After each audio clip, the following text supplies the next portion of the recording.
All right, so just jumping back to the beginning here, this is a public involvement meeting, public information session for our Harrisburg, Georgesville Road over Big Darby Creek project.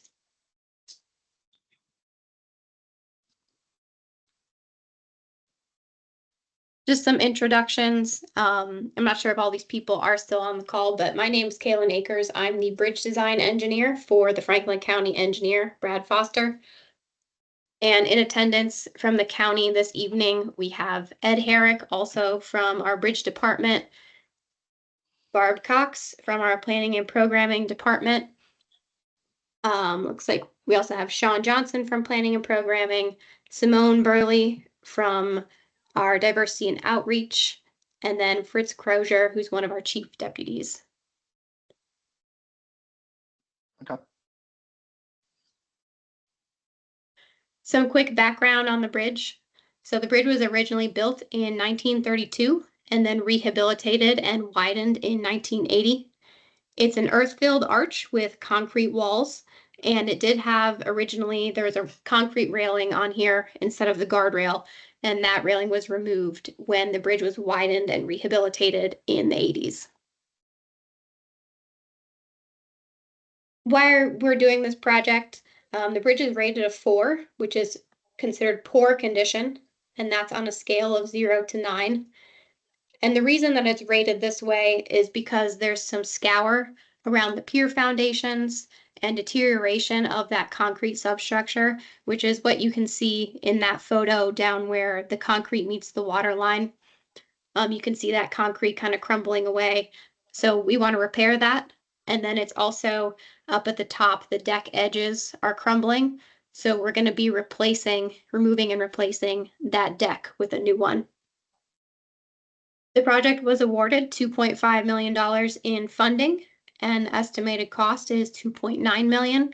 So we will be applying for additional funding from OPWC in order to try and cover some of that remaining cost.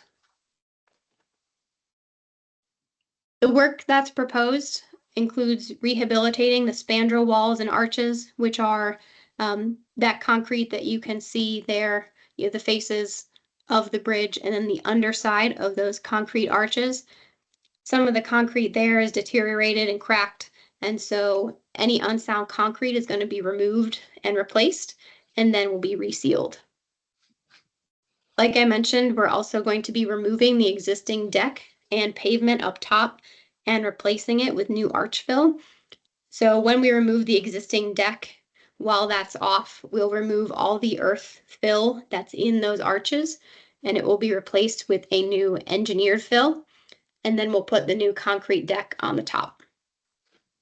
We'll also be removing and replacing that existing guardrail that you can see in the picture.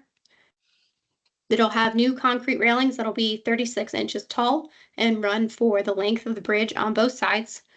And the design of those will mirror the original design that was built back in 1932 with that decorative concrete look, but it will be built to meet modern safety standards. And we do have some renderings of that in a couple slides. And then finally, we will be doing some new scour protection around the piers, like you saw on the last slide.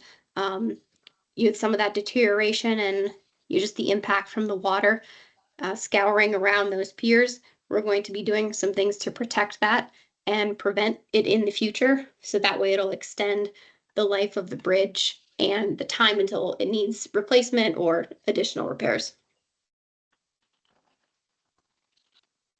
So here's just a site plan exhibit of a top-down kind of bird's eye view of the project area. And this should also be available on our website if you want to see a closer look of it. But we've got the existing right-of-way is shown in red. The construction limits will be in the dashed green line.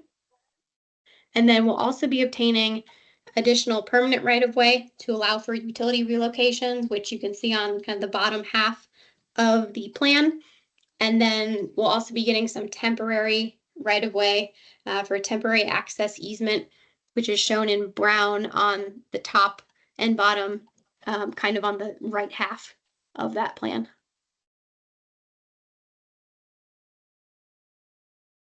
Like I mentioned, the aesthetic renderings, um, will be replacing the guardrail with new concrete railing that will mirror the original railing design on the bridge.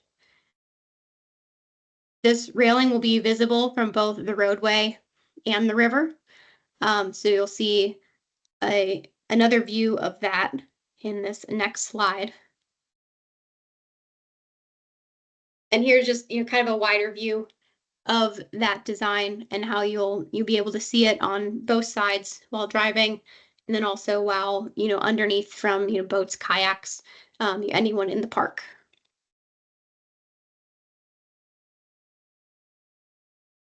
As far as environmental considerations for the Big Darby Creek, Big Darby Creek is a state and national scenic river.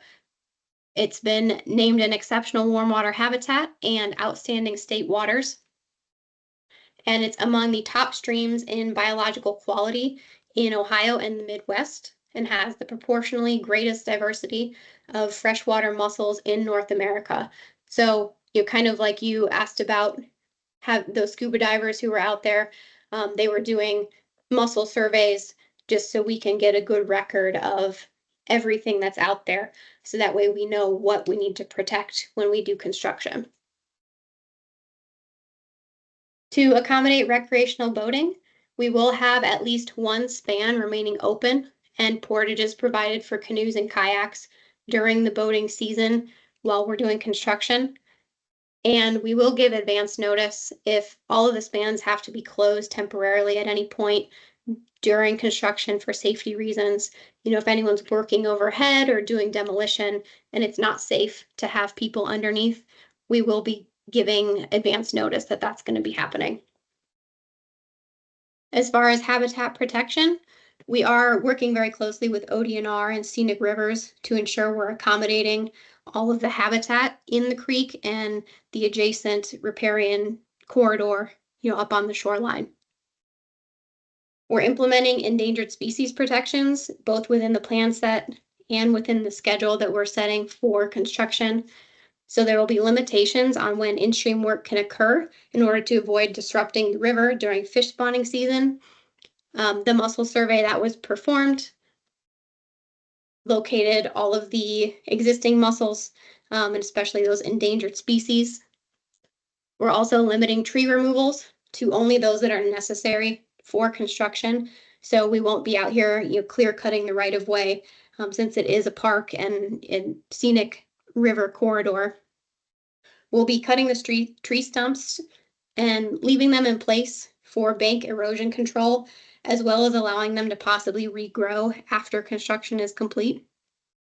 And trees will only be removed within the bat tree clearing window, which is October to April. And that's a federally mandated window in order to protect the habitat of the endangered Indiana bat and the long-eared bat. Any vegetation that we do remove will be replaced with native trees and shrubs, and we are working with ODNR and Scenic Rivers on the planting plan and the species that we need to replace.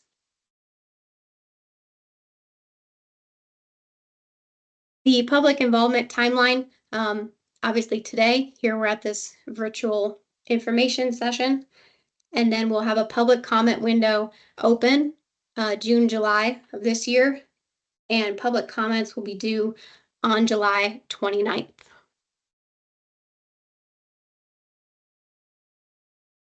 The project schedule has engineering design underway right now, and that will be wrapping up towards the end of this year. It started in 2022.